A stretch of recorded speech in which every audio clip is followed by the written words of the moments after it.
हिंदी पखवाड़े के मौके पर वाराणसी में काशी हिंदू विश्वविद्यालय के विज्ञान संस्थान द्वारा संगोष्ठी का आयोजन किया गया।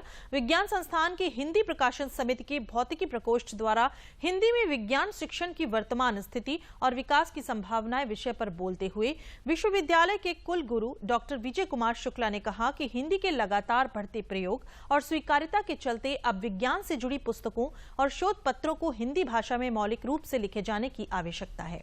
उन्होंने कहा कि इस दिशा में नई राष्ट्रीय शिक्षा नीति में भारत सरकार ने कदम उठाया है।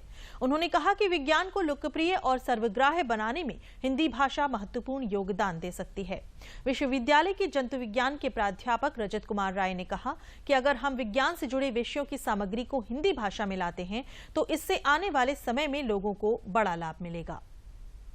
नहीं, जैसे मैंने बताया, कारण ये था कि जब अंग्रेजों ने हमारे ऊपर राज किया तो उन्होंने ये देखा कि अगर हमको भारतवर्ष में सफल होना है तो इनकी संस्कृति, इनकी शिक्षा प्रणाली को हमको ख़त्म करना पड़ेगा।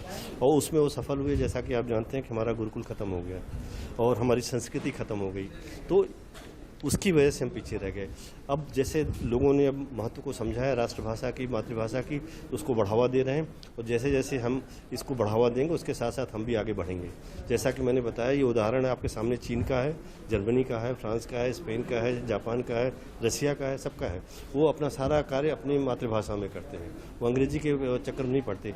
नहीं, आपने बहुत अच्छा सवाल किया कि राष्ट्रीय शिक्षा नीति जो 2020 आई है उसमें काफ़ी ख्याल रखा गया है और सरकार ने ये कहा है कि सभी क्षेत्रीय भाषाओं में और मातृभाषा में पुस्तकें होनी चाहिए, क्योंकि जो लड़के उस क्षेत्र से आते हैं उनको उससे पढ़ने समझने में आसानी होती है। और इसीलिए जैसा मैंने कहा कि इसके लिए वित्तीय संसाधन मुहैया कराए जा रहे हैं कि हर विषय की पुस्तकें क्षेत्रीय भाषा में और मातृभाषा में लाई जाएं और उस पर काफ़ी जोर दिया जा रहा है।